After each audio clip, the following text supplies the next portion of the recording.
السلام علیکم ورحمۃ اللہ وبرکاتہ. الحمد للہ رب العالمین والصلاة والسلام علی سید الانبیاء والمرسلین اما بعد. اعوذ باللہ من الشیطان الرجیم. بسم اللہ الرحمن الرحیم. رب اشرح لی صدری ویسر لی امری واحلل عقدۃ من لسانی یفقهوا قولی. رب زدنی علما. اللهم انا نسألک علما نافعا ورزقا طیبا وعملا متقبلا. اما بعد. اس کورس کے شروع میں ہم نے سب سے پہلے حروف الہجائیہ کو دیکھا تھا.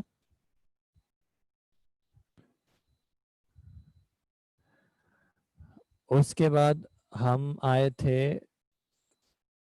کلمے کے ٹاپک پر.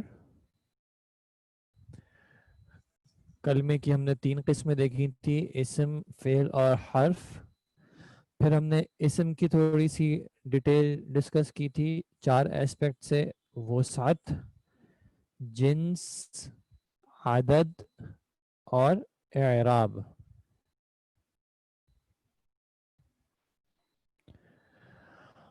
اس کے بعد پھر ہم نے دیکھا تھا کہ اسماء اگر یعنی کچھ کلمات جب ساتھ آتے ہیں تو ان کا کچھ آپس میں ربط ہوتا ہے، کچھ تعلق ہوتا ہے. تو وہاں پہ ہم نے مرکب کا کانسیپٹ ڈسکس کیا تھا کہ جب ایک یا ایک سے زیادہ کلمات ساتھ آتے ہیں تو کس کس طرح کے مرکبات جو ہے وہ جنریٹ ہوتے ہیں، کس کس طرح کے کمپاؤنڈ جنریٹ ہوتے ہیں. تو اس میں ہم نے سب سے پہلے ایک توصیفی دیکھا تھا جس میں ایک کلمہ جو ہے وہ موصوف ہوتا ہے اور اس کلمے کی ایک صفت آتی ہے جو اس کو کسی نہ کسی طرح بیان کر رہی ہوتی ہے. صفت اور موصوف کا کیا رول تھا؟ صفت اور موصوف کے حوالے سے آپ کو کوئی رول یاد ہے کہ ہم نے کیا بات کی تھی کہ کس طرح ہم پہچان سکتے ہیں یا ان کا دونوں کا آپس میں تعلق کیا ہوتا ہے؟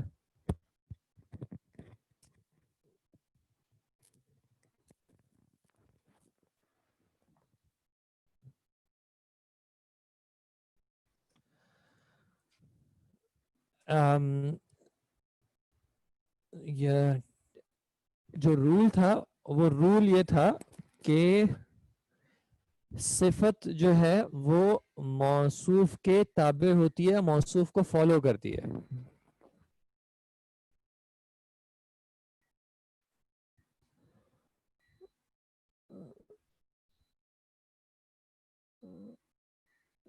صفت جو ہے، آواز اگر میری اب بہتر ہو گئی ہو تو پلیز بتا دیجیے گا. آواز بہتر ہے اب؟ اچھا جی صفت جو ہے وہ موصوف کے تابع ہوتی ہے، موصوف کو فالو کرتی ہے، لازمی طور پہ موصوف کی وسعت میں اور موصوف کے اعراب میں، اور اکثر طور پر اس کے جنس اور اس کی عدد میں بھی. ٹھیک ہے، تو یہ تھا صفت موصوف. پھر اس کے بعد ہم نے ایک ایسا مرکب دیکھا تھا جس کو ہم نے نام دیا جملہ اسمیہ. ٹھیک ہے، اور اس کے اجزاء کیا کیا تھے؟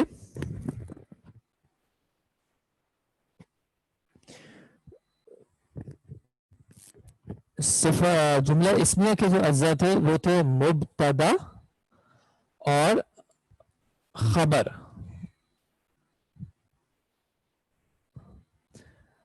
آواز صاف نہیں ہے تو آپ 1 منٹ ویٹ کریے گا.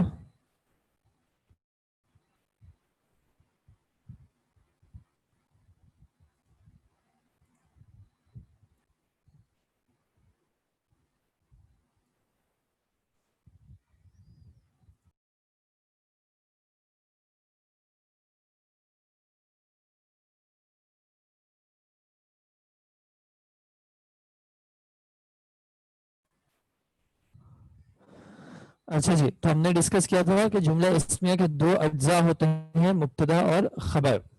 مبتدا اور خبر کے حوالے سے آپ کو کچھ رولز یاد ہیں؟ مبتدا اور خبر کے حوالے سے ہم نے کیا بات کی تھی؟ مبتدا جو ہے وہ مرفوع ہوگا، حالت رفع میں ہوگا بالکل. خبر بھی مرفوع ہوگی بالکل ایسا ہے، خبر بھی مرفوع ہوگی. مبتدا عام طور پہ جو ہے وہ معرفہ ہوگا اور خبر عام طور پہ نکر ہوگی. ٹھیک ہے، اس میں کبھی ایکسیپشن آ سکتی ہے. اور مبتدا جو ہے وہ بالکل آپ کی بات صحیح ہے کہ مبتدا جو ہے وہ جملے میں مسند الیہ ہوتا ہے اور خبر جو ہے وہ اس کا مسند ہوتی ہے. ٹھیک ہے, آپ تھوڑا سا آواز کو برداشت کر لیں, میں ان کو کہہ دیتا ہوں ابھی وہ تھوڑی دیر میں چیک کر لیں گے, وہ ذرا سا بزی ہیں دوسری کلاسز کے سیٹ اپ میں, تو تھوڑی دیر بعد میں ان کو تنبیہ کر دیتا ہوں, وہ انشاءاللہ آواز کو چیک کر لیں گے. ٹھیک ہے جی. تو مبتدا کے حوالے سے ہم نے دیکھا تھا کہ مبتدا مرفوع ہوتا ہے اعراب میں, خبر بھی مرفوع ہوتی ہے اعراب میں, اور وسعت کے اعتبار سے مبتدا عام طور پہ معرفہ ہوتا ہے جبکہ خبر عام طور پہ نکری ہے. لیکن عام طور پہ میں کہہ رہا ہوں اس کا مطلب ہے اس میں کچھ نہ کچھ ایکسیپشنز ہوتی ہیں, کچھ آگے پیچھے ہو جاتا ہے. پھر ہم نے جو ہے ایک اسم کی ایک قسم پڑھی تھی, اس میں اشارہ. لاسٹ کلاس میں ہم نے اشارہ جو ہے وہ شروع کیے تھے. اس کے بارے میں ہم نے کیا ڈسکس کیا تھا, اس میں اشارہ کے بارے میں آپ کیا کیا بتا سکتے ہیں؟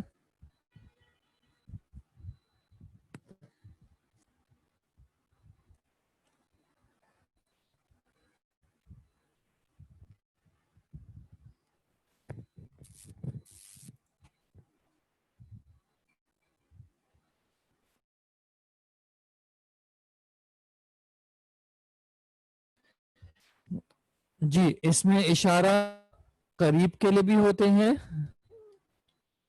کسی قریب کی چیز کی طرف اشارہ کرنے کے لیے, اور بعید کے بھی ہوتے ہیں کسی دور کی طرف اشارہ کرنے کے لیے. ان کو اس میں اشارہ کہہ رہے ہیں تو اس کا مطلب ہے کہ بائی ڈیفالٹ یہ اسما ہے, اشارے کا معنی ہوتا ہے ان میں, اور چونکہ یہ کسی خاص معین چیز کی طرف اشارہ کر رہے ہوتے ہیں تو اس لیے یہ بائی ڈیفالٹ معرفہ کنسیڈر کیے جائیں گے. ٹھیک ہے جی, معرفہ ہوں گے, قریب کے لیے الگ آتے ہیں, بعید کے لیے الگ آتے ہیں, اور کون سے والے تھے وہ ہم بک میں سے ایک بار ریویو کر لیتے ہیں انشاءاللہ.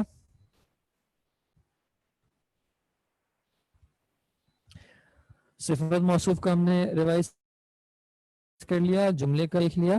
پھر اس کے بعد ہم نے اس میں اشارہ کیا جاتا ہے ہاذا واحد مذکر, حاذی واحد مؤنث, اور ان دونوں کی جمع کے لیے ہاؤلائی, یہ قریب کے لیے ہو گئے. بعید کے لیے ذالکا واحد مذکر, یہ تلکا واحد مؤنث کے لیے, اور جمع کے لیے اولائکا. جی, اور ان کا اعراب مبنی ہوگا, یعنی حالت رفع ہو, نصب ہو یا جر ہو, یہ دکھنے میں ایک جیسے ہی لگ رہے ہوں گے, ان میں کوئی فرق نہیں آئے گا, لیکن ان کی پوزیشن یا ان کی سچویشن آپ کو بتائے گی کہ یہ کون سی اعراب کی جگہ پہ آ رہے ہیں. ٹھیک ہے, جیسے اگر مبتدا ہوں گے تو یہ رفع کی جگہ پہ آ رہے ہوں گے, یا اگر کسی اور کوئی اور ریزن ان پہ اپلائی ہو رہا ہے نصب کا یا جر کا, تو پھر وہ اس اعتبار سے آ جائیں گے. ٹھیک ہے جی, ہم نے اس کی پھر ایکسرسائز شروع کی تھی.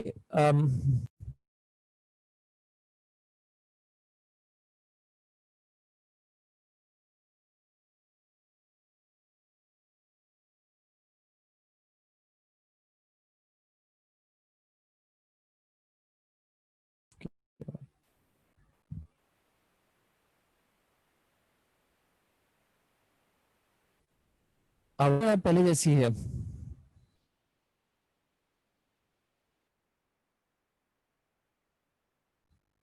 اچھا, ہم نے ہاذا بشر کریم جو ہے اس کا انالیسس کیا تھا. یہ لازمی سیم ہوں گے, اس کا معنی کیا ہے؟ اچھا, ہم پہلے جیسی بالکل آواز نہیں آ رہی. اچھا, یہ یہاں پہ چیک کر رہے ہیں اور پھر مجھے بتا دیں گے کہ اگر ہماری طرف سے ایشو ہے تو پھر یہاں پہ شو ہو جائے گا. اچھا, عائشہ آپ کا سوال کیا ہے کہ سر یہ لازمی سین ہوں گی سیم معنی, اب اس کو اگر تھوڑا سا ایکسپلین کریں تو میں بتا دیتا ہوں. اچھا جی,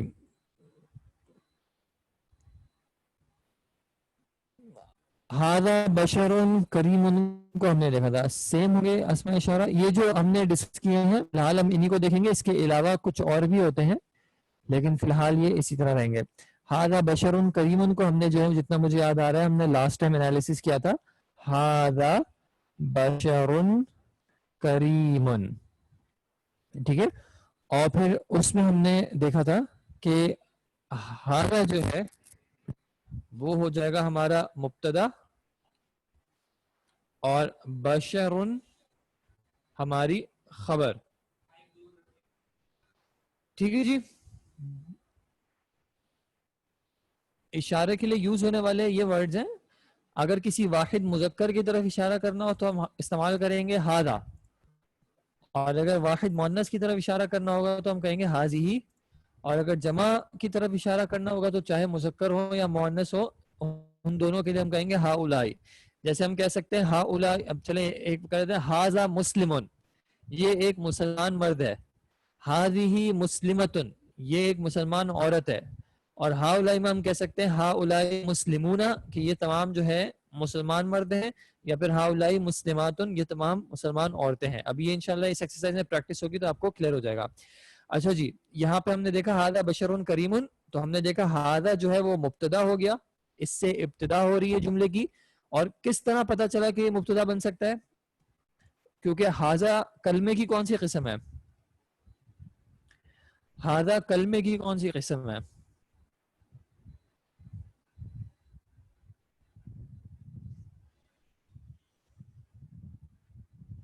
نہیں، معرفہ تو اس کی وسعت ہے، کلمے کی قسم ہے یہ اسم ہے.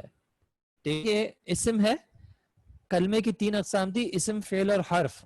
یہ اگر آپ کو یاد ہو کلمہ اسم فعل اور حرف ہوتا ہے، تو یہ ہاذا اسم ہے. جب جملہ جو ہے وہ اسم سے ہوتا ہے تو وہ جملہ اسمیہ ہو جاتا ہے، اور جملہ اسمیہ کا پہلا جو جز ہوتا ہے عام طور پہ وہ مبتدا ہوتا ہے. ہاذا مبتدا ہو گیا. ہاذا وسعت کے اعتبار سے کیسا ہے؟ معرفہ یا نکرہ ہے؟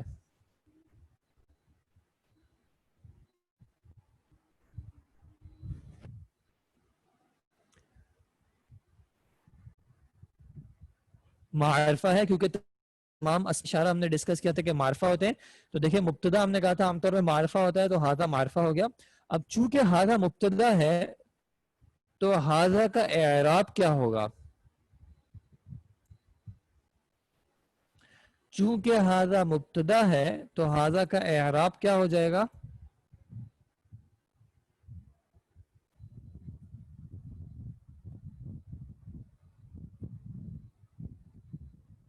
مرفوع ہو جائے گا، حالت رفع آ جائے گی، مرفوع ہو جائے گا. ٹھیک ہے، اب ہمیں یہ تو پتا ہے کہ یہ مرفوع ہے، لیکن اب اس کا رفع شو کیسے ہو رہا ہے یہ ہم نہیں کہہ سکتے، کیونکہ ہاذا جو ہے وہ مبنی ہے.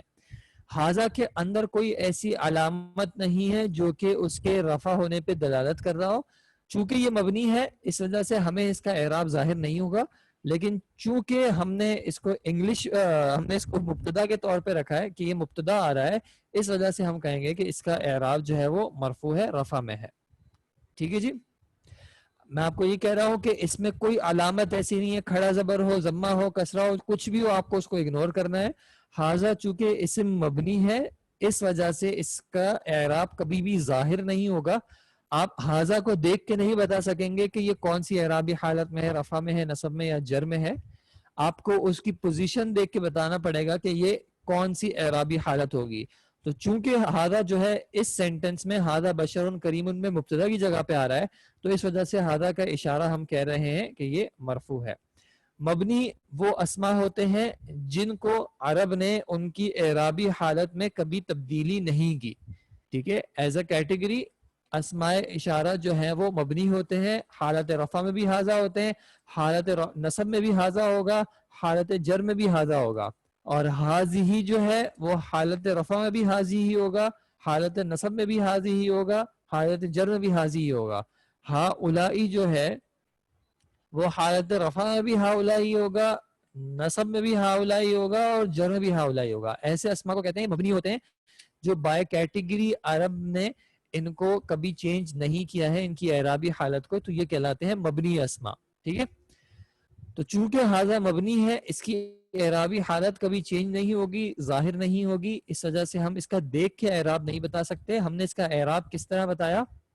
کس طرح ہم نے کہا کہ ہاذا جو ہے اس سینٹنس میں مرفوع ہے؟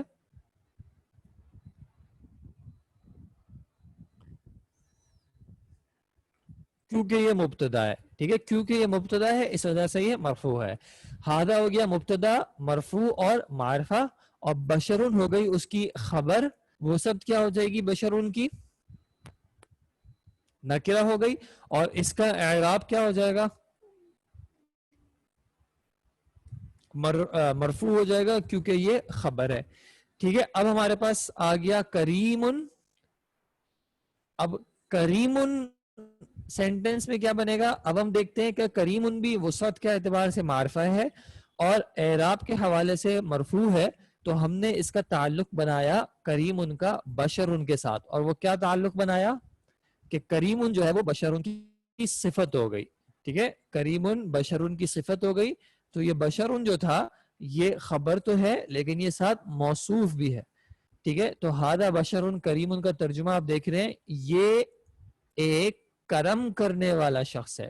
ٹھیک ہے، کرم کرنے والا کا معنی آ گیا کریم سے، شخص کا معنی آ گیا بشر سے، اور یہ کا جو اشارہ ہو رہا ہے یہ آ گیا ہادہ سے، یہ ایک کرم کرنے والا شخص ہے. ٹھیک ہے جی، اب ہم ذرا آگے چلتے ہیں انشاءاللہ. ہاذہ جہنم،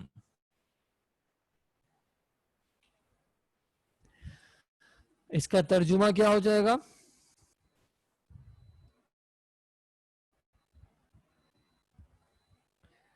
یہ جہنم ہے، حاضی ہی ہو جائے گا مبتدا اگین، اور جہنم ہو جائے گی خبر. ٹھیک ہے جی. اچھا، اب سوال یہ ہے کہ جہنم مذکر ہے یا مؤنث ہے عربی میں؟ جہنم جو ہے وہ عربی میں مؤنث ہے، اس میں کوئی علامت نہیں ہے، گول تا نہیں ہے اس کے اندر، لیکن پھر بھی یہ مؤنث ہے جس کو ہم نے مؤنث سماعی کا نام دیا تھا. اور ہمیں اس سینٹنس میں کیسے پتا چل رہا ہے کہ مؤنث ہے؟ کیونکہ اس کے لیے حاضی کا اشارہ یوز ہوا ہے کہ یہ جہنم ہے، یعنی جہنم کی طرف اشارہ کر رہے ہیں حاضی سے. ٹھیک ہے، تو اس وجہ سے ہمیں پتا چل گیا کہ جہنم کلمہ جو ہے اس کو عرب نے مؤنث کے طور پہ استعمال کیا ہے، تو حاضی جہنم ہو گیا. اب باقی ہم اس طرح دیکھ لیتے ہیں. ذالکا شاہدن، اس کا ترجمہ کیا ہو جائے گا؟ ذالکا شاہدن،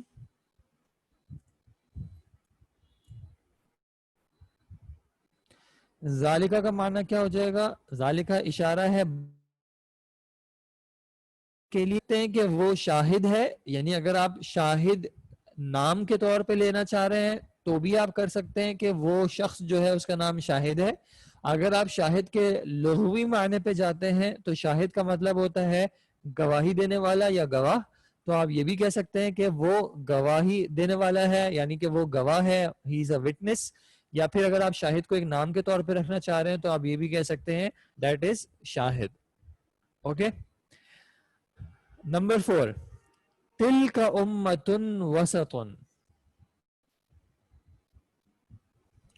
تلک امۃ وسط. اب یہ تلکا کیا ہو جائے گا؟ یہ درمیان. ٹھیک ہے جی، یہ نہیں، ہم وہ کریں گے، تلکا کے لیے ہم وہ کریں گے. امت کو اردو میں بھی امت کہہ سکتے ہیں، آپ چاہیں تو انگلش میں نیشن کہہ لیں. وسطن کہتے ہیں درمیانی کو، یا پھر وسط کے طور پہ بھی کہہ سکتے ہیں کہ درمیان کی، بیچ کی. تلکا امتن وسطن، وہ درمیانی امت ہے یا وہ بیچ کی امت ہے. ٹھیک ہے جی. اس کا اصل معنی کیا ہے یہ آپ انشاءاللہ کبھی تفسیر میں پڑھیں گے کہ وسطن، امتن وسطن سے معنی کیا ہے، معتدل بھی کہہ سکتے ہیں. ٹھیک ہے جی. نمبر 5 کیا ہو جائے گا؟ اولئک محسنون، اس کا ترجمہ کیا بن جائے گا؟ اولئک، آپ کو یہ آئیڈینٹیفائی کرنا ہے کہ یہ اشارہ بعید کا ہے یا قریب کا ہے. اگر قریب کا ہے تو آپ ترجمہ کریں گے یہ، اگر بعید کا ہے تو آپ ترجمہ کریں گے وہ. تو اولئک ہمارے پاس جو لسٹ ہے اس میں بعید کے اشاروں میں سے ہے. ٹھیک ہے، تو دور کا ہے تو ہم کہہ دیں گے وہ محسنون، وہ سب جو ہیں یا وہ احسان کرنے والے ہیں یا محسن ہے. ٹھیک ہے، جمع کا صیغہ ہے، یہ واؤنون ہمیں بتا رہا ہے کہ محسنون جمع کا صیغہ ہے، تو وہ سب محسن ہے یا پھر وہ سب احسان کرنے والے ہیں. ٹھیک ہے جی. دیکھیں میں سب کی ترکیب اس وجہ سے نہیں بتا سکتا کیونکہ ہمارے پاس ایک تو ٹائم بہت زیادہ نہیں ہے، ہمیں آگے بھی چلنا ہے. جب میں نے آپ کو ایک کی ترکیب سمجھا دی تو اب آپ نے باقیوں پہ چونکہ وہی چیز اپلائی ہو رہی ہے تو آپ کو اسی طرح ان کو اپلائی کرنے کی کوشش کرنی ہے. ٹھیک ہے جی. نمبر 6، اولئک صائمات، اولئک صائمات. صائمات معنی تھا روزے رکھنے والی عورتیں، بالکل صحیح بات. تو وہ روزے رکھنے والی عورتیں ہیں. ٹھیک ہے، اولئک صائمات، اولئک مبتدا ہو جائے گا، صائمات اس کی خبر ہو جائے گی. اچھا اب دیکھیں، جب ہم نے نمبر 5 میں محسنون کی طرف اشارہ کیا تھا تب بھی ہم نے اولائکا استعمال کیا تھا, اور جب نمبر 6 میں ہم صائماتن کی طرف اشارہ کر رہے ہیں تب بھی ہم اولائکا سے کر رہے ہیں. ٹھیک ہے, وہ روزے دار عورتیں ہیں بالکل. تو یہ اب آپ کو پتہ چل گیا کہ اولائکا جو ہے وہ مذکر اور مؤنث دونوں کے لیے استعمال ہوتا ہے. نمبر 3 میں نمبر 2 میں نے کیا تھا نا, نمبر 2 حاضی جہنم, حاضی مبتدا, جہنم اس کی خبر. ٹھیک ہے, اولائکا صائماتن میں اولائکا مبتدا, صائماتن اس کی خبر. نمبر 7 ہؤلائی مرسلاتن, ہؤلائی مرسلاتن, اس کا ترجمہ کیا ہو جائے گا؟ یہ مرسلات ہیں. ٹھیک ہے, اور مرسلات کا معنی کیا ہو جائے گا؟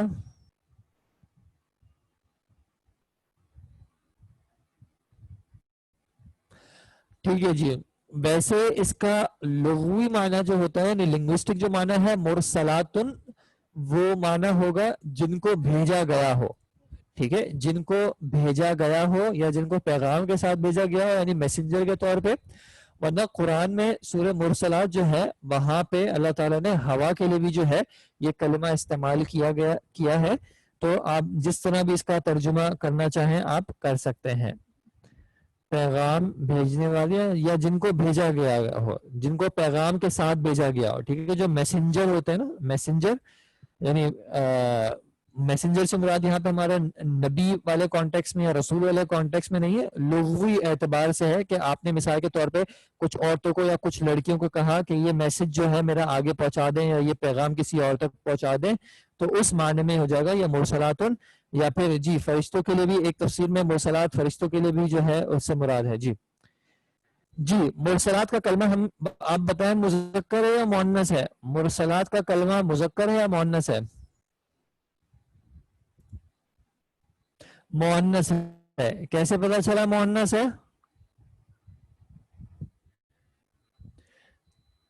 اس کے آخر میں جو الف تا آ رہا ہے وہ کس چیز کی علامت ہے؟ مؤنث کی. جمع سالم کے صیغے میں ہم نے کیا تھا الف تا مؤنث کی علامت ہوتی ہے. اچھا, یہ ہا اولائی اولائکا تلکا یہ سب جو ہے چونکہ مبتدا ہے اس وجہ سے حالت رفع میں ہوں گے. جی مرفوع ہوں گے چونکہ یہ تمام کے تمام مبتدا ہے. جب تک کوئی چیز کوئی کلمہ مبتدا ہوگا وہ حالت رفع میں ہوگا. نمبر 8 آ گیا ہا اولائی سائلون. ہا اولائی سائلون, سائلون کہتے ہیں سوال کرنے والے کو, تو ہا اولائی سائلون یہ سب سوال کرنے والے ہیں. مذکر یا مؤنث؟ واو نون آپ کو بتا رہا ہے کہ یہ جمع مذکر سالم کا صیغہ ہے. تو ہا اولائی سائلون یہ سب سوال کرنے والے ہیں یا سائل ہیں, آپ اردو میں سائل بھی کہہ سکتے ہیں. ٹھیک ہے جی, تو الحمدللہ ہمارا اس میں اشارہ کا ٹاپک فی الحال کمپلیٹ ہوا. آپ فکر نہ کریں, اگر آپ کو لگ رہا ہے کہ ہماری پریکٹس انف نہیں ہو رہی تو آپ بالکل فکر نہ کریں, انشاءاللہ ٹائم کے ساتھ اسی سال میں ہماری اور پریکٹس بھی ہوتی رہے گی. جی اگر آپ لغوی ترجمہ کرنا چاہ رہے ہیں تو یہ پیغام بھیجنے والی یا پیغام کے ساتھ بھیجی گئی عورتیں ہیں. جی مؤنث کا صیغہ ہے. ٹھیک ہے جی, لیکن عورتیں یہاں پہ لکھی نہیں ہے تو ہم صرف مؤنث کسی کو کر رہے ہیں. اب ہو سکتا ہے اصل میں وہ چھوٹی بچیاں بھی ہو سکتی ہیں, عورتیں بھی ہو سکتی ہیں, یا کوئی اور بھی ایسی مخلوق ہو سکتی ہے جو مؤنث ہو اور اس کو پیغام رسانی کے لیے بھیجا گیا ہو. ٹھیک ہے, تو فی الحال جو پوائنٹ ہے وہ پوائنٹ ہے کہ آپ گرامیٹیکلی آئیڈینٹیفائی کر پا رہے ہیں کہ کہاں پہ مبتدا ہے, کہاں پہ خبر ہے, کون سا اس میں اشارہ قریب کا ہے, کون سا اشارہ بعید کا ہے, کون سا اس میں اشارہ واحد مذکر ہے, کون سا واحد مؤنث ہے, کون سا جمع مذکر ہے, جمع مؤنث ہے. حاضہ کا اعراب یا حاضی کا اعراب یا ان جو ہم نے ایگزامپلز کی ہیں ان سب میں ان کا اعراب مرفوع اس وجہ سے ہے کیونکہ یہ سب مبتدا کی جگہ پہ آ رہے ہیں. ٹھیک ہے جی, یہ سب مبتدا کی جگہ پہ آ رہے ہیں. ذالکا, تلکا, اولائکا. حاضہ کو معرفہ کیوں کہتے ہیں؟ کیونکہ تمام اس میں اشارہ جو ہے وہ معرفہ ہیں, کیونکہ وہ کسی چیز یا کسی شخص کی طرف اشارہ کر رہے ہیں, اور جب وہ اشارہ کر رہے ہیں تو وہ چیز یا وہ شخص جو ہے وہ اسپیسیفائی ہو گیا, وہ خاص ہو گیا, وہ معین ہو گیا, اور وہ نکرہ نہیں رہتا. پھر جو جہاں پہ یہ 3 کلمات ہیں وہاں پہ جی اکثر جگہوں پہ یہ صفت موصوف ہی ہے. امتن وسطن بھی صفت موصوف ہے, لیکن یہاں پہ آپ کو دکھ رہا ہوگا کہ یہاں پہ جنس میں ان میں ظاہری طور پہ آپ کو مطابقت نہیں لگ رہی, تو آپ اس حوالے سے پھر میری بات وہ یاد رکھیے گا کہ میں نے آپ کو صفت موصوف میں کہا تھا کہ صفت جو ہے وہ موصوف کو فالو کرتی ہے لازمی طور پہ اعراب میں اور وسعت میں، جو کہ یہاں پہ فالو کر رہی ہے، اور اکثر فالو کرتی ہے جنس میں اور عدد میں. تو یہاں پہ آپ دیکھ رہے ہیں کہ ظاہری طور پہ آپ کو جنس میں جو ہے وہ اس کی مطابعت نہیں لگ رہی صفت اور موصوف میں. تلک امت وسطن، یہ وہ درمیانی امت ہے، وہ درمیانی امت ہے، یا وہ امت وسط ہے، اردو میں یہ بھی ترجمہ کیا جاتا ہے، وہ امت وسط ہے. ٹھیک ہے جی. جی بیلنس نیشن کہہ لیں، یا اس کے آپ تفسیر میں دیکھ لیجئے گا، ترجمہ قرآن وغیرہ میں دیکھ لیجئے گا تو آپ کو جو ہے وہ زیادہ ایکوریٹ اس کی جو تفسیر ہے وہ آپ کو مل جائے گی، تو انشاءاللہ آپ کو سمجھ میں آ جائے گا. جی وسط کا معنی صفتی آ رہا ہے. تل کا امتن وسطن میں تل کا جو ہے وہ مبتدا ہو جائے گا، اور امتن وسطن اصل میں پوری جو ہے وہ خبر ہو جائے گی. ٹھیک ہے.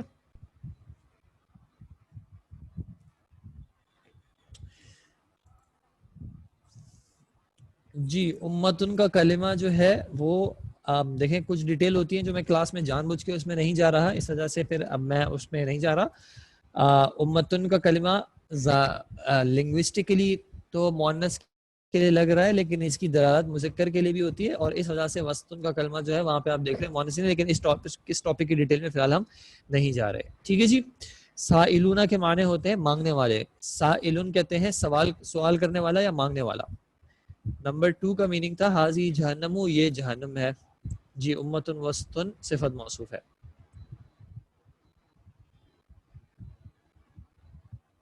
7 کا ہاؤلائی مرسلاتن، یہ مرسلات ہیں یا یہ بھیجی ہوئی ہیں، یہ وہ ہیں جن کو بھیجا گیا ہے.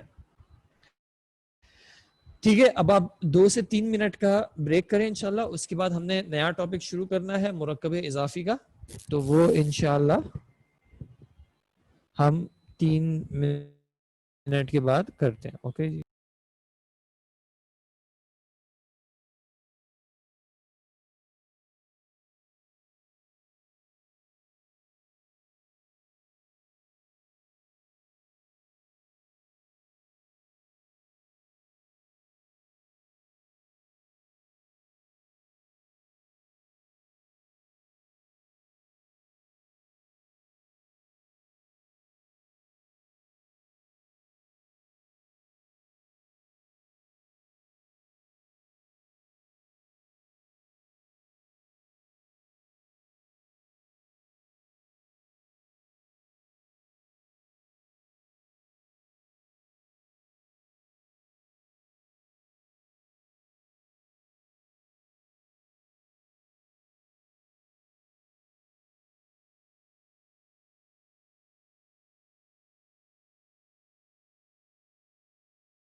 جزاک اللہ خیر.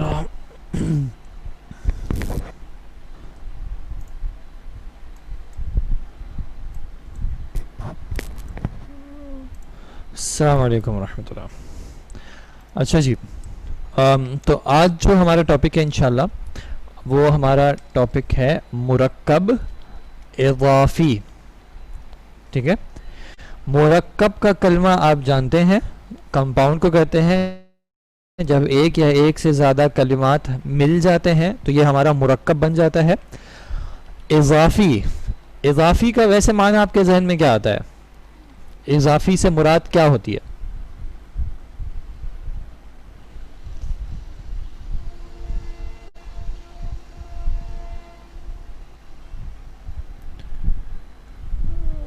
اضافی کا معنی جو ہم اردو میں دیکھتے ہیں وہ ہمیں لگتا ہے ایکسٹرا کے طور پہ.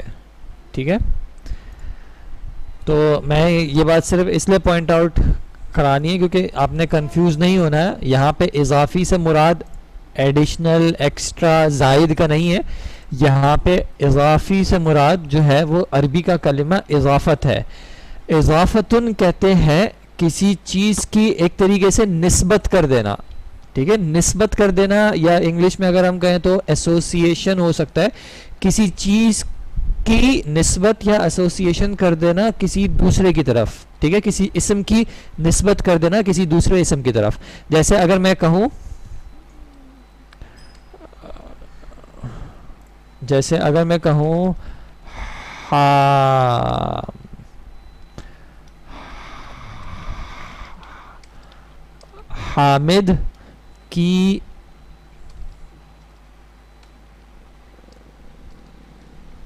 حامد کی کتاب، تو اب یہاں پہ میں نے کس کی نسبت کی ہے کس کی طرف؟ حامد کی کتاب میں نے کس کی نسبت کی ہے کس کی طرف؟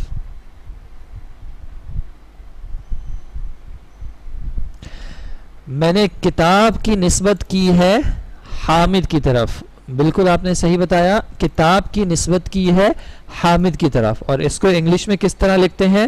ہم اس کو انگلش میں اس طرح بھی لکھ سکتے ہیں، حامدز بک، یا پھر ہم کہتے ہیں بک آف حامد. ٹھیک ہے، یہ دونوں طریقے استعمال ہوتے ہیں. تو ان دونوں میں آپ کو سمجھ میں آ جاتا ہے کہ کتاب کی نسبت ہو رہی ہے حامد کی طرف، کہ کتاب حامد کی ہے. ہم یہ نہیں کہہ رہے کہ حامد کتاب کا ہے، ورنہ ہو جائے گا کتاب کا حامد. ٹھیک ہے، جب ہم کہہ رہے ہیں حامد کی کتاب تو ہم نسبت کر رہے ہیں کتاب کی حامد کی طرف. یہ بات جو ہے اس کی نشاندہی کرنا بہت ضروری ہے، اور اس لیے آپ مجھے ذرا یہاں پہ بتائیں پوزیشن کے لیے. ٹھیک ہے، اگر میں کہوں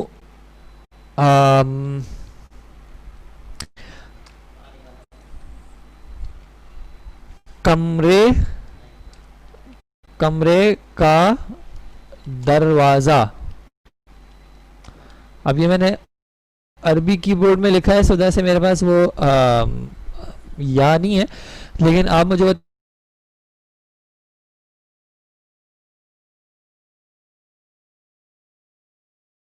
ڈور یا پھر ڈور آف ہاؤس.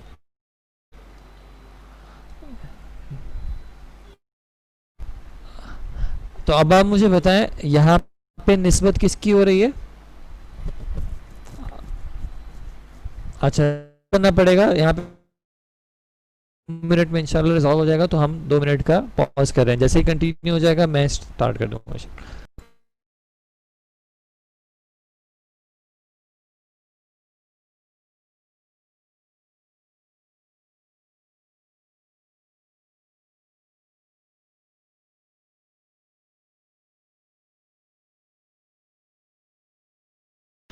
اچھا جی، الحمدللہ. کمرے کا دروازہ میں دروازے کی نسبت ہو رہی ہے کمرے کی طرف. ٹھیک ہے، کہ دروازہ کمرے کا ہے، دروازہ کمرے کا ہے. ڈور، house is door, door house, ڈور کی نسبت ہو رہی ہے ہاؤس کی طرف. اچھا، اب امید ہے کہ انشاءاللہ یہ بات سمجھ میں آ گئی ہوگی کہ ایک کلمے کی یہاں پہ نسبت ہو رہی ہے دوسرے کلمے کی طرف. جس کی نسبت ہو رہی ہوتی ہے اس کو عربی میں ہم کہتے ہیں مضاف. ٹھیک ہے، اس کو کہتے ہیں مضاف. ٹھیک ہے، اور جس کی طرف نسبت ہو رہی ہوتی ہے اس کو کہہ دیتے ہیں مضاف الیہ. مضاف الیہ جس کی طرف نسبت ہو رہی ہو. اب حامد کی کتاب میں آپ مجھے بتائیں کہ مضاف کون ہے؟ حامد کی کتاب میں مضاف کون ہے؟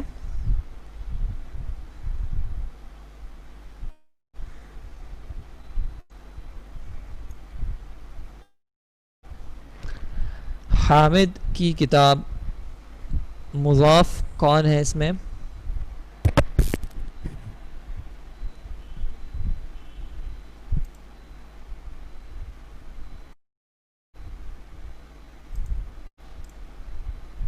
حامد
ٹھیک ہے جی.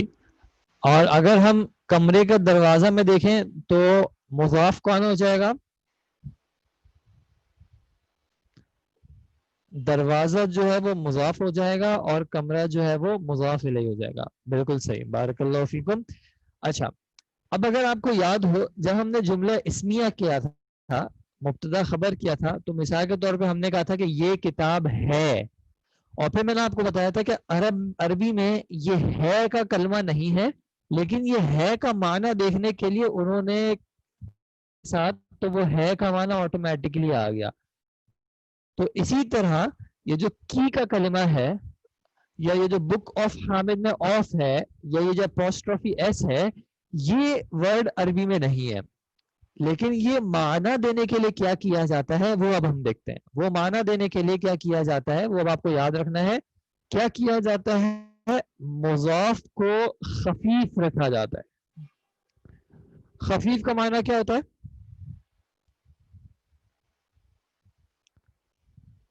خفیف کا معنی کیا ہوتا ہے؟ خفیف کا معنی ہوتا ہے ہلکا، لائٹ. ٹھیک ہے، خفیف اردو میں بھی استعمال ہوتا ہے. تو خفیف کا معنی ہوتا ہے ہلکا. تو رول کیا ہوگا کہ مضاف کو خفیف رکھیں گے، اور دوسرا رول کیا ہے؟ مضاف الیہ کو حالت جر میں رکھیں گے، یعنی کہ مجرور رکھیں گے. ٹھیک ہے، تو ہمیں بس ابھی یہ دو رولز دیکھنے ہیں کہ عربی میں یہ مضاف اور مضاف الیہ کا کانسیپٹ دینے کے لیے، یعنی ایک کلمے کی دوسرے کلمے کی طرف نسبت کرنے کے لیے کہ یہ اس کی طرف نسبت ہو جائے، کس طرح کرتے ہیں؟ مضاف کو خفیف رکھتے ہیں اور مضاف الیہ کو حالت جر میں لے جاتے ہیں. ڈفرنس بٹوین مضاف اینڈ مضاف الیہ، مضاف اور مضاف الیہ میں فرق اس طرح ہے، جیسے میں نے یہاں پہ آپ کو بتایا ہوا ہے کہ ایک کلمے کی نسبت کی جا رہی ہے دوسرے کلمے کی طرف، تو جس کی نسبت کی جا رہی ہوتی ہے وہ ہو جاتا ہے مضاف، اور جس کی طرف نسبت ہو رہی ہوتی ہے وہ ہو جاتا ہے مضاف الیہ. ٹھیک ہے، اب میں نے آپ کو جو ہم بات کر رہے تھے وہ ہم بات کر رہے تھے کہ عربی میں جس طرح یہ ایک ورڈ ہے حامد کی کتاب، بتا رہا ہے کہ کس کی نسبت کس کی طرف کی جا رہی ہے. جیسے مثال کے طور پہ اگر میں آپ کو کہوں شاہدہ، شاہدہ کی کتاب، اور میں یہاں پہ لکھوں کتاب کی شاہدہ، کیا ان دونوں میں کوئی فرق ہے؟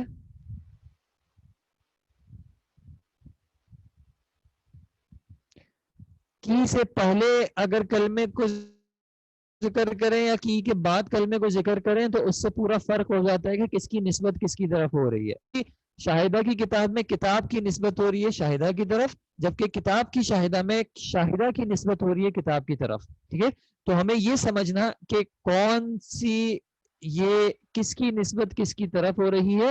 اس کو ہم عربی میں ہم دیکھیں گے کہ مضاف اور مضاف الیہ کا کانسیپٹ ہے. فی الحال ہم نے یہ دیکھا ہے کہ مضاف ہمیں کیسے پتہ چلے گا کہ مضاف ہے، کیونکہ وہ ہوگا خفیف. خفیف کا مطلب کیا ہوتا ہے یہ اب آپ نے سمجھنا ہے. خفیف کا مطلب فی الحال ہمارے لیے یہ ہے کہ نہ اس پہ ال آئے گا اور نہ اس پہ تنوین آئے گی. ٹھیک ہے، مضاف ہم کسی کلمے کو کیسے بنائیں گے کہ نہ ہم اس پہ ال لگائیں گے اور نہ ہم اس پہ تنوین لگائیں گے.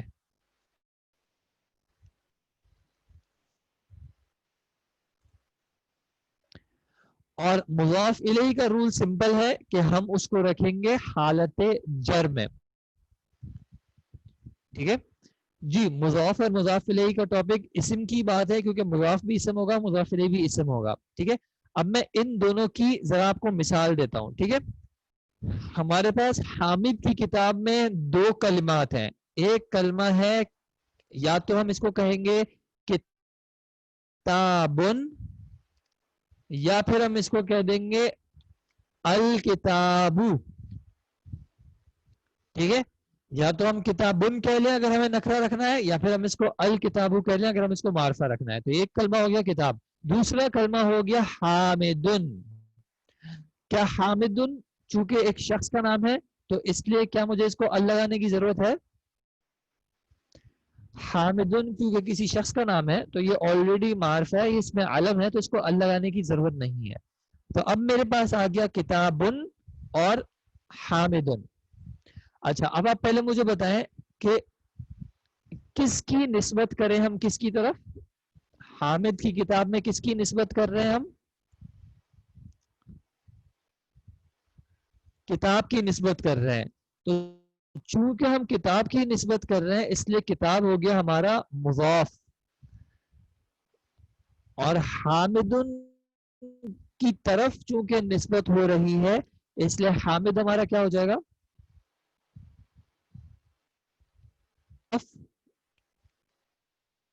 الیہ. ٹھیک ہے، حامد ہو گیا ہمارا مضاف اور کتابن ہو گیا ہمارا مضاف اور حامدن ہو گیا مضاف الیہ. اب ہم اس پہ جو ہمارے رولز تھے وہ ہم اپلائی کرتے ہیں. مضاف کے حوالے سے ہمارا رول کیا تھا؟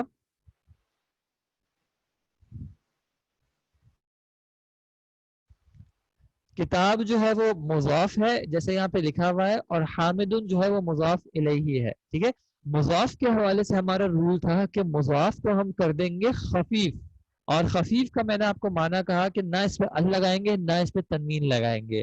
تو ہم نے کتابن کو کیا کر دیا؟ کتابو.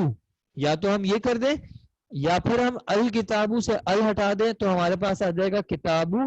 ان دونوں کیس میں ہمارے پاس ریزلٹ سیم آئے گا تو اس وجہ سے میں ایک کو ہٹا ہی دیتا ہوں.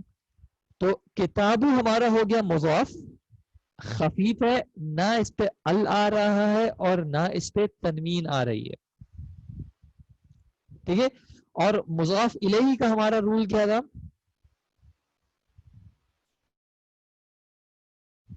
مضاف الیہ کا ہمارا رول کیا تھا کہ ہوگا حالت جر میں مجرور ہوگا. تو حامدن کی حالت جر کیا آئے گی؟ حامدن. حامدن کی حالت جر ہو گئی حامدن. تو مضاف کو ہم نے کیا خفیف اور مضاف الیہ کو کر دیا مجرور. تو اب ہمارے پاس مرکب اضافی کیسے بن گیا؟ کتاب حامدن. اب کتاب حامدن کا ترجمہ کیا ہو جائے گا؟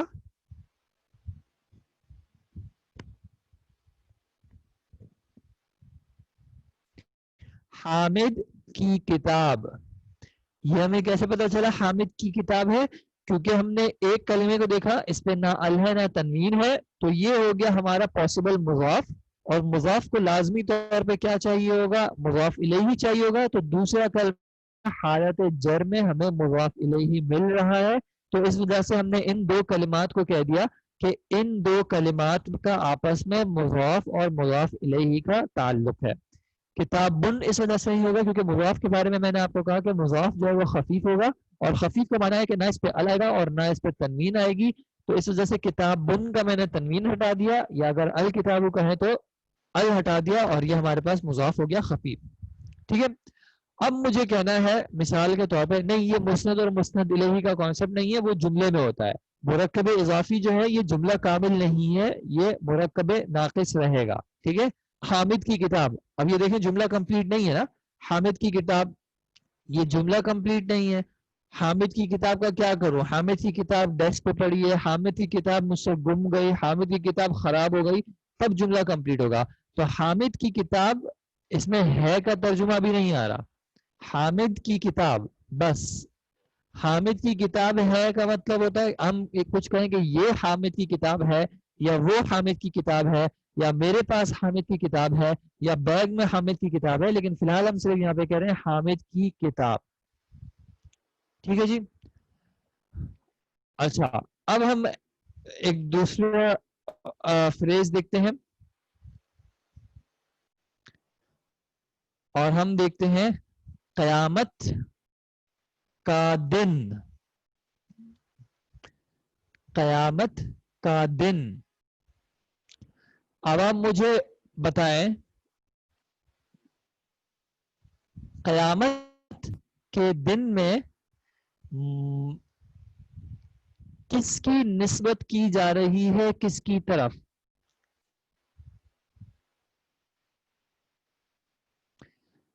دن کی نسبت کی جا رہی ہے قیامت کی طرف. تو دن ہو جائے گا ہمارا مضاف. دن ہو گیا، کہاں گیا؟ دن ہو گیا ہمارا مضاف، اور قیامت ہو گیا ہمارا مضاف الیہ. اچھا اب دن کے لیے کلمہ کیا ہوتا ہے؟ یومن کہہ لیں یا پھر الیوم کہہ لیں. ٹھیک ہے. اگر معرفہ رکھیں گے تو الیوم، نکرہ رکھیں گے تو یومن. اب آتا ہے سوال قیامت کا. تو دیکھیں جب ہماری مراد وہ قیامت ہوگی جو کہ آخرت میں ہوگی، تو وہ ہمارے لیے ایک معرفہ کلمہ ہے.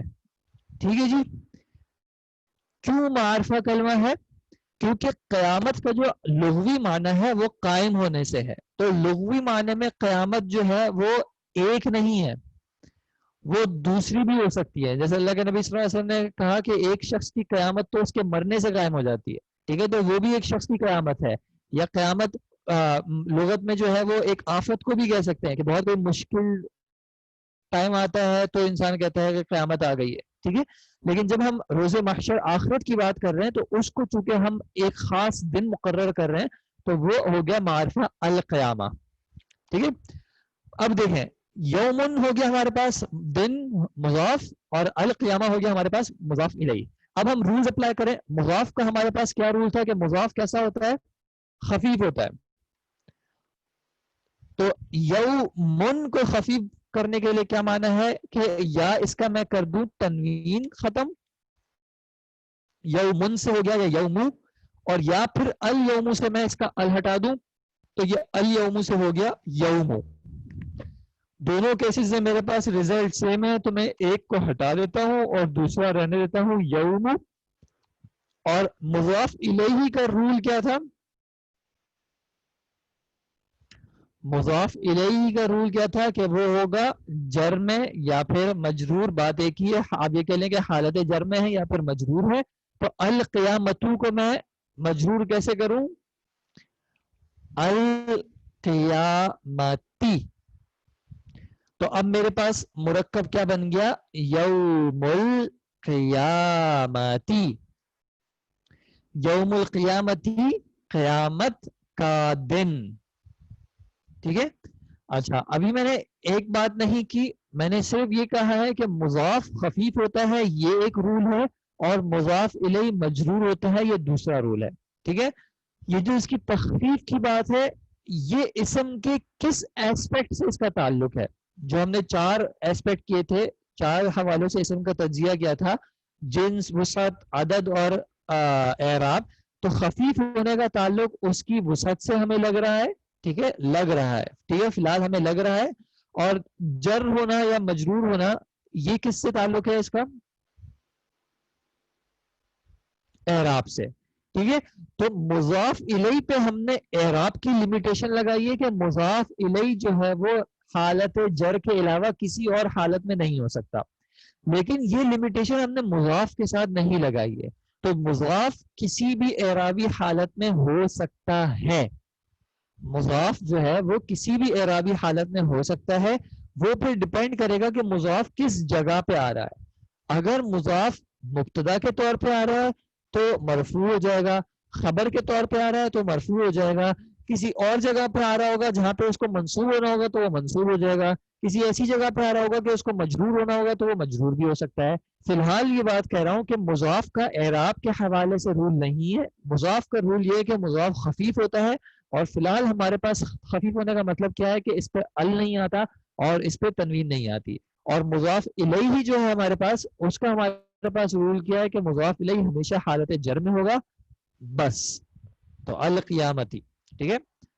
اچھا پہلے دیکھیں، پہلے ہم نے پچھلے چیپٹر میں جملہ اسمیہ کے حوالے سے ہم نے کسی اسم کی حالت رفع میں آنے کے 2 ریزنز پڑھے تھے. وہ کیا 2 ریزنز تھے کہ ایک اسم حالت رفع میں کب آ سکتا ہے؟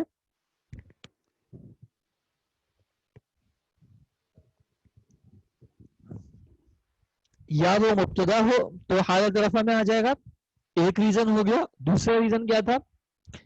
جب وہ خبر ہو. ٹھیک ہے. اگر ایک کلمہ خبر ہے تو وہ مرفوع ہو جائے گا. تو ہمارے پاس حالت رفع میں آنے کے 2 ریزن تھے، مبتدا ہونا یا خبر ہونا. آج ہم نے حالت جر میں آنے کا ایک ریزن پڑھا ہے. ایک کلمہ حالت جر میں کب آ سکتا ہے؟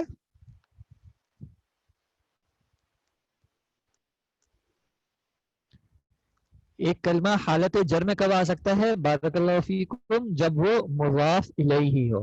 تو مضاف الیہ ہونا حالت جر میں آنے کا ایک ریزن ہے. ٹھیک ہے. تو اب جو میں نے آپ کو کہا تھا کہ یہ آہستہ آہستہ ہمارے پاس ٹاپک آتا رہے گا کہ کب کوئی کلمہ رفع میں ہوگا، نصب میں ہوگا یا جر میں ہوگا. تو اس طرح ہم دیکھ رہے ہیں کہ دیکھیں مبتدا رفع میں ہوگا، خبر رفع میں ہوگی، مضاف الیہ مجرور ہوگا. اور جی بالکل ہمیشہ مضاف الیہ جو ہے وہ مجرور ہوگا. کچھ بھی کر لیں مضاف الیہ ہمیشہ ہمیشہ مجرور ہوگا، حالت جر میں ہوگا. ٹھیک ہے جی. اچھا یہاں پہ فی الحال میں نوٹس میں رک رہا ہوں. اسی ٹاپک کو انشاءاللہ تھوڑا سا کل ریوائز کر لیں گے. ابھی ہم صرف بک میں جو ہے وہ نوٹس ہمارے پاس جو ہیں، یہ پیج نمبر ہمارا بنتا ہے 23. اس کو ذرا سا دیکھ لیتے ہیں. مرکب اضافی، اس میں ہمارے پاس 2 اجزاء ہو گئے، 2 جز ہو گئے، مضاف اور مضاف الیہ. مضاف جب اسم کو کسی دوسرے اسم کی طرف نسبت دی جائے گی تو اسے مضاف کہتے ہیں. اور جب اسم یہ مضاف ہو گیا، اور مضاف الیہ جب اسم کی طرف نسبت دی جا رہی ہو یا جس اسم کی طرف، معذرت، جس اسم کی طرف نسبت دی جا رہی ہو اسے مضاف الیہ کہتے ہیں. جس کو نسبت دے رہے ہوں گے وہ مضاف ہو جائے گا، جس کی طرف نسبت دے رہے ہوں گے وہ مضاف الیہ ہو جائے گا. اور پھر انہوں نے دیکھا آپ کو ایگزامپلس دی ہیں، ابن آدمہ، شجرۃ الزقومی. اچھا اس کا اعراب جو ہم بعد میں دیکھ لیں گے. فی الحال رول دیکھ لیں. مرکب اضافی کے ترجمے میں نسبت ظاہر کرنے کے لیے عام طور پر کا اور کی جیسے الفاظ کا اضافہ کیا جاتا ہے، جیسے کہ ہم نے دیکھا تھا حامد کی کتاب وغیرہ. مضاف پر جو مضاف کا رول ہے کہ اس پہ عام طور پہ نہ تو تنوین آتی ہے اور نہ ال آتا ہے. اور اس بات کو میں نے تعبیر کیا تھا کس طرح کہ مضاف خفیف ہوگا. مضاف خفیف ہوگا تو نہ اس پہ تنوین آئے گی اور نہ اس پہ ال آئے گا. اور دوسرا رول ہم نے دیکھا تھا کہ مضاف الیہ ہمیشہ حالت جر میں ہوگا. ٹھیک ہے. میں ابھی بات کو یہیں پہ روک رہا ہوں کیونکہ آپ کی دوسری کلاس شروع ہونے والی ہے. آپ کو بیچ میں تھوڑا سا ٹائم مل جائے انشاءاللہ. ان چیزوں کو مرکب اضافی کو میں کل تھوڑا سا واپس ریپیٹ کروں گا. پھر آپ کے جو بھی ابھی سوال ذہن میں آ رہا ہے مرکب اضافی کے حوالے سے آپ اس کو نوٹ کر لیں تاکہ ہم کل اس کو کر لیں، اور ان ایگزامپلس کو بھی پھر ہم کل دیکھ لیں گے انشاءاللہ. ٹھیک ہے جی، جزاکم اللہ خیرہ. یہ ابھی بالکل مشکل لگ رہا ہوگا لیکن کل انشاءاللہ دیکھیں گے تو تھوڑا اور آسان لگے گا. ایک ہفتے بعد آپ کو اور زیادہ آسان لگے گا اور ایک مہینے بعد یہ آپ کے بالکل بچپن جیسی باتیں ہوں گی. ٹھیک ہے جی. یہ سارے جو آپ سوال کر رہے ہیں یہ آپ لکھ لیں, کل انشاءاللہ آپ کیجیے گا, کل ہم ان کو ڈیٹیل میں ڈسکس کر لیں گے انشاءاللہ. جزاکم اللہ خیر. السلام علیکم ورحمۃ اللہ وبرکاتہ. سبحانک اللہم و بحمدک اشہد ان لا الہ الا انت استغفرک.